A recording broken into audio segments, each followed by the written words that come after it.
इस वीडियो में मैं आपको बताने जा रहा हूं कि आपको एसएस की फॉर्म को कैसे फिल करना है। तो एक रिक्वेस्ट है कि अगर आप चैनल पे नए हैं तो चैनल को ज़रूर सब्सक्राइब कर दीजिएगा। सबसे पहले फॉर्म फिल करने से पहले आपको ये पढ़ना बहुत ज़रूरी है। क्या लिखा हुआ है? To be adopted for reverification. जब आपका मेरिट बन जाएगा तो इसी फॉर्म के बेस पे आपका फिर से रीवेरिफिकेशन होगा। इसलिए पॉइंट नंबर 1 और पॉइंट नंबर 2 अच्छे से पढ़ लीजिए। ये आपको पढ़ने के लिए ही दिया गया है कि कोई भी इन्फॉर्मेशन दीजिएगा वो करेक्ट होना चाहिए, कोई भी फॉल्स इन्फॉर्मेशन नहीं होना चाहिए, अदरवाइज आपको कभी भी टर्मिनेट किया जा सकता है। तो कोई भी डेटा इनसे हाइड नहीं करना है और कोई भी फॉल्स इन्फॉर्मेशन इनको नहीं देना है इस फॉर्म में। सबसे पहले क्या करना है आपको कि यहाँ पे आपको अपना पासपोर्ट साइज फोटोग्राफ पेस्ट कर देना है। यहाँ पे आपको अपना नाम लिखना है, जैसे कि मोनू शर्मा, तो मोनू शर्मा। अपॉइंटमेंट हेल्ड में क्या करना है, जिस पोस्ट के लिए आप गए हो वहाँ पे इंटरव्यू देने के लिए, तो यहाँ पे हो जाएगा क्या, सिक्योरिटी असिस्टेंट। ठीक है। और यहाँ पे ऑफिस और कंप्लीट ऑफिशियल एड्रेस पूछा जा रहा है, तो इसको फिलहाल ब्लैंक छोड़ देना है और वहाँ पे उनसे पूछ करके इसको फिल करिएगा कि यहाँ पे हेड क्वार्टर का यानी कि दिल्ली का एड्रेस डालना है या जिस सेंटर पे आप इंटरव्यू देने गए हो वहाँ का एड्रेस डालना है। ये उनसे पूछ करके यहाँ पे फिल कर लीजिएगा। सीधा आते हैं पॉइंट नंबर 3 में। पॉइंट नंबर 3 क्या कहता है? ए में यहाँ पे देना है आपको फुल नेम। सपोज करो आपका नाम मोनू शर्मा है तो मोनू शर्मा, ठीक है। लेकिन फिर यहाँ पे क्या कह रहा है, सरनेम और फोरनेम। तो फोरनेम में क्या आ जाएगा, मोनू, और सरनेम में आ जाएगा आपका शर्मा। एक बार आपको यहाँ पे फुल नेम देना है मोनू शर्मा, फिर सरनेम में यहाँ पे शर्मा और फोरनेम में मोनू। सपोज करो आपका नाम है रमेश कुमार, तो आपको सबसे पहले क्या यहाँ देना होगा, रमेश कुमार लिखना होगा। फिर दोबारा यहाँ पे आपको कुमार और यहाँ पे आपको रमेश यूज़ करना होगा। उर्फ में अगर कोई आपका दूसरा नाम है जिसको एलियासेस बोला जाता है, सपोज करो आपका नाम छोटू भी है, मोनू उर्फ छोटू, तो यहाँ पे आपको छोटू यूज़ करना है।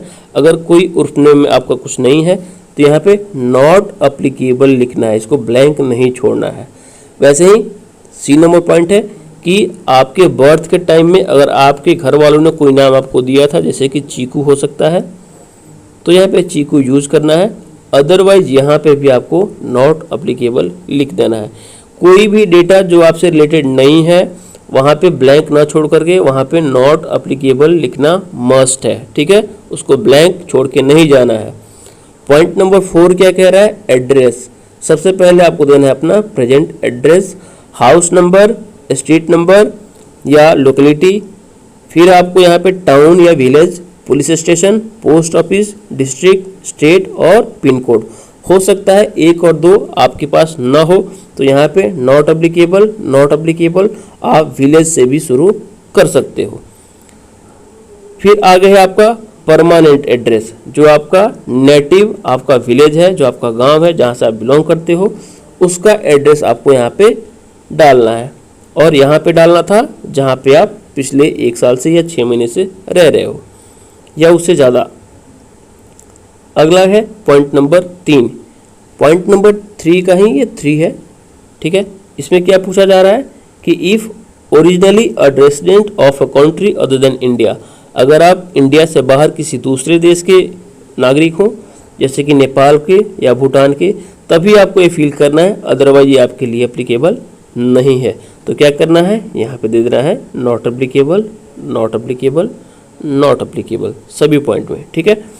पॉइंट नंबर 5 क्या कहता है कि कोई भी अगर मोबाइल नंबर आपके नाम से अगर रजिस्टर्ड है, कैंडिडेट के नाम से कोई भी मोबाइल नंबर रजिस्टर्ड है और उसे वो यूज़ कर रहा है, तो वो नंबर यहाँ पे वो फिल करेगा, ठीक है।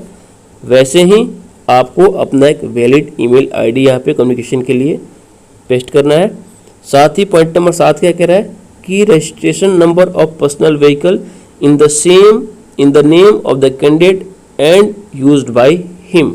अगर कोई भी व्हीकल कैंडिडेट के नाम से रजिस्टर्ड है और उसका वो यूज़ कर रहा है तो यहाँ पे उस व्हीकल का रजिस्ट्रेशन नंबर देना मस्ट है।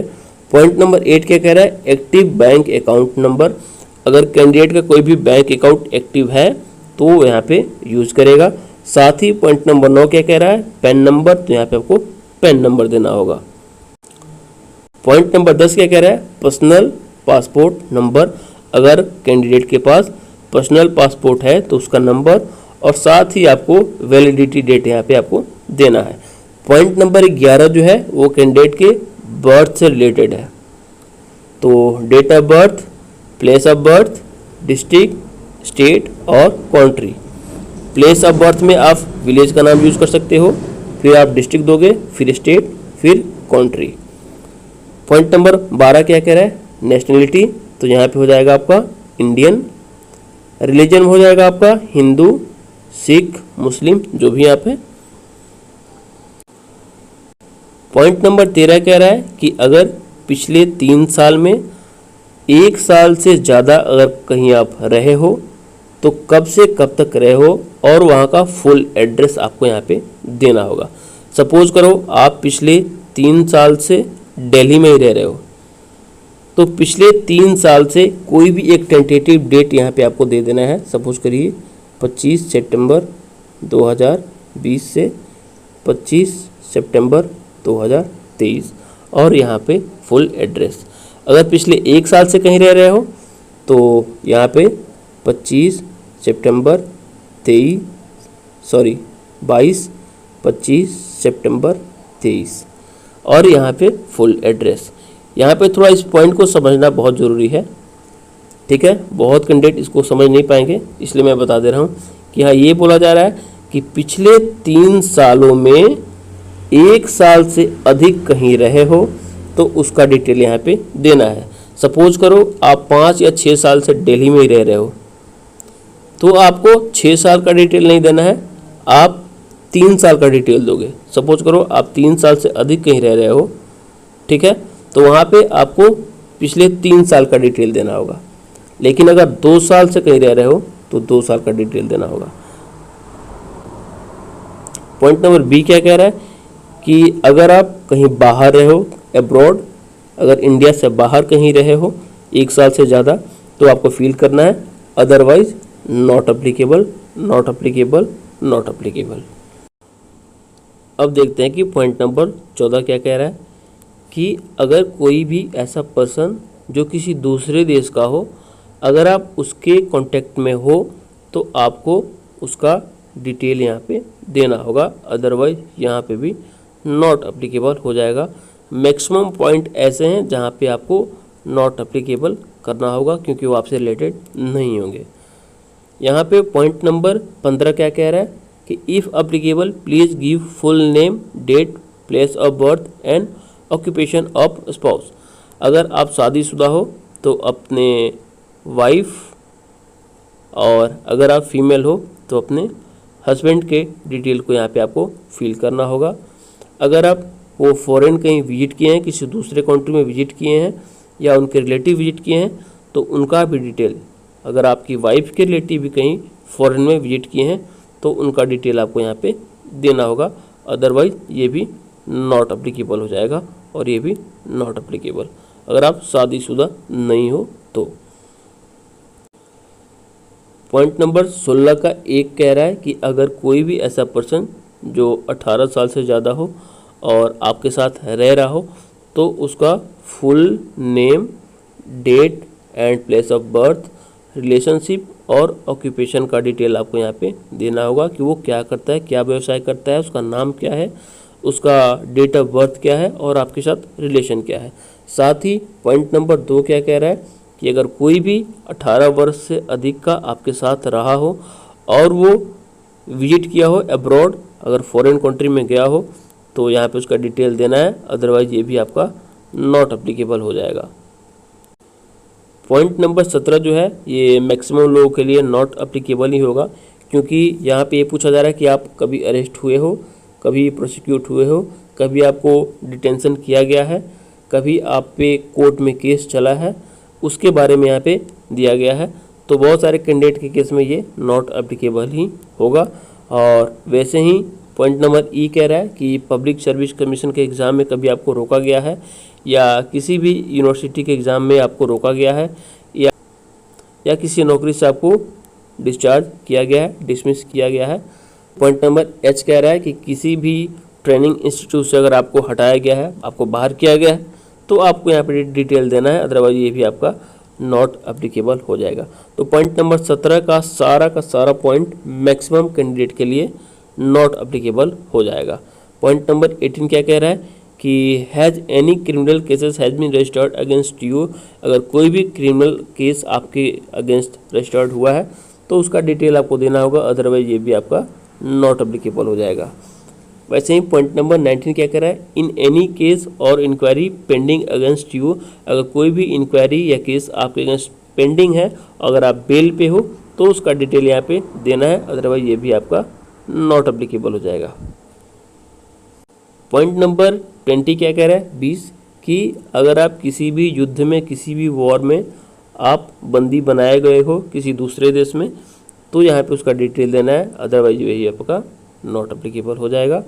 वैसे ही पॉइंट नंबर 21 कह रहा है कि are you an arms licence holder, अगर आपके पास बंदूकों का लाइसेंस है, आप उसके लाइसेंस होल्डर हो, आपके पास आर्म्स हैं, तो ये होगा, तो इसका इन्फॉर्मेशन आपको देना है, अदरवाइज ये भी आपका नॉट एप्लीकेबल हो जाएगा।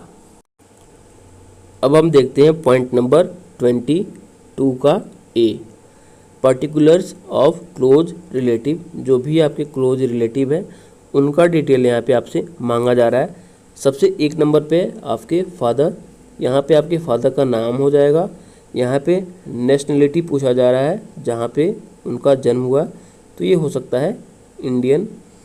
यहाँ पे place, country and date of birth, जहाँ पे आपके फादर का जन्म हुआ, जिस देश में हुआ और जब हुआ, ठीक है, यहाँ पे आपको प्लेस देना है, फिर आपको कंट्री और फिर उनका डेट ऑफ बर्थ। ऑक्यूपेशन यानी व्यवसाय, एम्प्लॉयमेंट क्या करते हैं उसका डिटेल यहाँ पे आपको देना है, डेजिग्नेशन देना है और ऑफिशियल एड्रेस देना है कि किस पोस्ट पे हैं और जहाँ पे वो जॉब करते हैं वहाँ का एड्रेस क्या है। साथ ही उनका प्रेजेंट पोस्टल एड्रेस, जहाँ पे वो रह रहे हैं फ़िलहाल वहाँ का एड्रेस पोस्टल एड्रेस के साथ देना है, और साथ ही उनका नेटिव यानी कि उनका परमानेंट एड्रेस क्या है वो भी आपको देना है। ठीक वैसे ही आपके जितने भी रिलेटिव हैं, mother, wife, husband, sons, daughters, brothers, अगर बहन की शादी हो गई है फिर भी उनका डिटेल आपको देना है। वैसे ही जब आप आएंगे पार्ट बी में, तो ये आपके ससुराल का यानी कि इन लॉज, ये आपके ससुराल के लिए है। अगर आपकी शादी हुई है तो ये सारी चीज़ें सेम वैसे ही फिल करना है, आपके ससुर के लिए, आपके सास के लिए, अदरवाइज सीधा यहीं पे नॉट एप्लीकेबल लिख देना है, इफ़ एप्लीकेबल के बगल में नॉट एप्लीकेबल, ठीक है। अब हम देखते हैं अगला पॉइंट, ये है 23 का फर्स्ट, कि आपके कोई रिलेटिव इंडियन या नॉन इंडियन ये फॉरेन मिशन में या फॉरेन ऑर्गेनाइजेशन में काम कर रहे हैं, उनका यहाँ पे नाम, नेशनलिटी, ऑक्यूपेशन यानी कि वहाँ पे जहाँ पे वो काम कर रहे हैं वहाँ का एड्रेस, वहाँ का प्रेजेंट एड्रेस और परमानेंट एड्रेस आपको फिल करना है, अदरवाइज यहीं पे आपको नॉट एप्लीकेबल लिख देना है, बगल में, यहीं पे बगल में आपको नॉट एप्लीकेबल लिख देना है। साथ ही 2 नंबर पॉइंट क्या कह रहा है कि कोई भी अगर बाहर रह रहा हो, आपके इंडिया से बाहर रह रहा हो आपके कोई रिलेटिव, तो उनके बारे में आपको यहाँ पे डिटेल देना है। ये तो था कि जहाँ वो लोग काम कर रहे हो, और ये है जहाँ वो रह रहे हो। तो अगर आप रह रहे हैं तो उनका नाम, आपके साथ उनका क्या रिलेशन है और किस देश में वो रह रहे हैं, वहाँ का एड्रेस और कब से रह रहे हैं उसका डेट आपको यहाँ पे फिल करना है, अदरवाइज आपको यहीं पे भी नॉट एप्लीकेबल यूज कर लेना है। पॉइंट नंबर 24 का ए कह रहा है कि कोई भी सोशल ऑर्गेनाइजेशन के साथ अगर आप जुड़े हो, ठीक है, जो कि फॉरेन मिशन या ऑर्गेनाइजेशन के द्वारा रन किया जाता है, एसोसिएट किया जाता है, तो आपको यस करना है, अदरवाइज यहाँ पे आपका नो हो जाएगा, ठीक है। पॉइंट नंबर बी क्या कह रहा है, are you aware whether any of your relative mentioned in column, वैसे ही था कि कॉलम 22 यहाँ पे यूज़ किया जा रहा है, तो कॉलम नंबर 22 वही हो गया, आपके अपने जो रिलेटिव थे आपके घर के हों या आपके ससुराल के, तो वही कॉलम हो गया आपका कॉलम नंबर 22। तो यहाँ पे था कि कोई भी आपके जो रिलेटिव हैं किसी फॉरेन मिशन या ऑर्गेनाइजेशन द्वारा रन किए जा रहे किसी भी ऑर्गेनाइजेशन से जुड़े हुए हैं तो यस होगा, अदरवाइज यहाँ पे भी नो हो जाएगा। Are you or have been a member of any club society, अगर आप किसी भी मेंबर या सोसाइटी के मेंबर रहे हैं तो आपको यहाँ पे यस करना है, अदरवाइज ये भी नो हो जाएगा।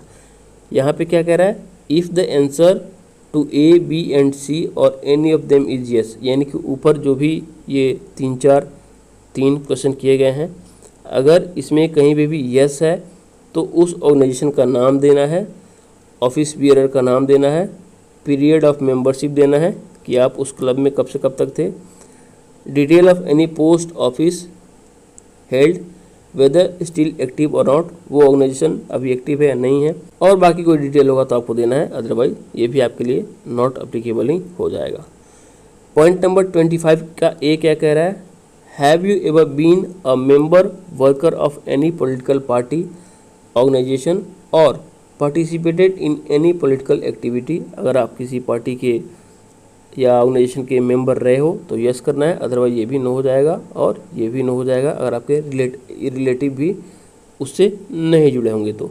अगर आपने दोनों जगह यस कर दिया है, ठीक है, यानी कि आप कहीं जुड़े हुए थे या जुड़े हुए हैं, तो उसका डिटेल आपको देना होगा। फिर यहाँ पे पर्टिकुलर और रिलेटिव नेम, यहाँ पे आपको नेम देना है उनका, साथ ही आपको यहाँ पे नेम ऑफ पॉलिटिकल पार्टी देना होगा, पर्टिकुलर ऑफ पॉलिटिकल एक्टिविटी वो क्या करते थे, nature of participation in political activity क्या नेचर रहा है, और particular of office if any held in political party, otherwise ये भी नॉट एप्लीकेबल ही हो जाएगा। और यहाँ पे सी नंबर में क्या कह रहा है, have your or any of your relative, have your or any of your relative mentioned in column number 22 been a member worker of any social political religious service organization union club, अगर कुछ वैसा है आपके relative कहीं काम किए हैं किसी क्लब में, किसी सर्विस ऑर्गेनाइजेशन में, किसी रिलीजन में, किसी पॉलिटिकल में या सोसाइटी में, तो यहाँ पे आपको उसका डिटेल देना है, अदरवाइज यहाँ पे भी नॉट एप्लीकेबल हो जाएगा। अगला है पॉइंट नंबर 26, यहाँ पे ये पूछा जा रहा है कि आप या आपकी पत्नी द्वारा कभी भी लोन लिया गया है तो उसका डिटेल आपको यहाँ पे देना है।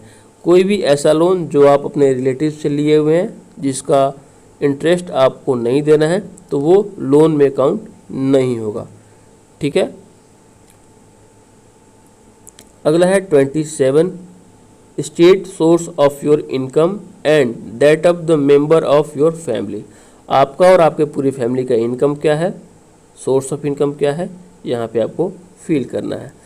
28 क्या कह रहा है कि mention details of movable immovable property including agriculture land ETC in your wife's husband's name, अगर कोई भी ऐसा एग्रीकल्चर लैंड, ठीक है, या कोई भी प्रॉपर्टी जो आपके वाइफ के नाम हो, और अगर आप फीमेल है और अगर आपके हस्बैंड के नाम से आपकी सारी प्रॉपर्टी है, एग्रीकल्चर लैंड है, तो उसके लिए यहाँ पे आपको यस करना होगा, यहाँ पे आपको डिटेल देना होगा।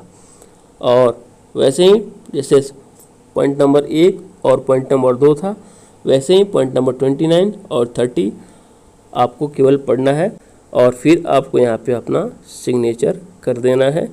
यहाँ पे आपको अपना फुल नेम लिखना है, यहाँ पे प्लेस और यहाँ पे डेट, और इस प्रकार आपका एसएसक्यू फॉर्म फिल हो जाएगा।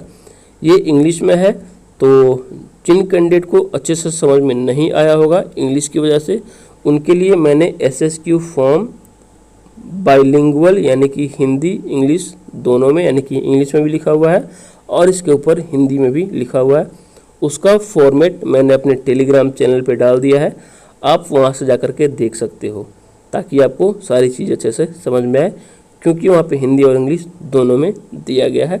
टेलीग्राम चैनल का लिंक आपको इस वीडियो के डिस्क्रिप्शन बॉक्स में मिल जाएगा। चैनल पे नए हैं तो चैनल को जरूर सब्सक्राइब कर दीजिएगा। धन्यवाद।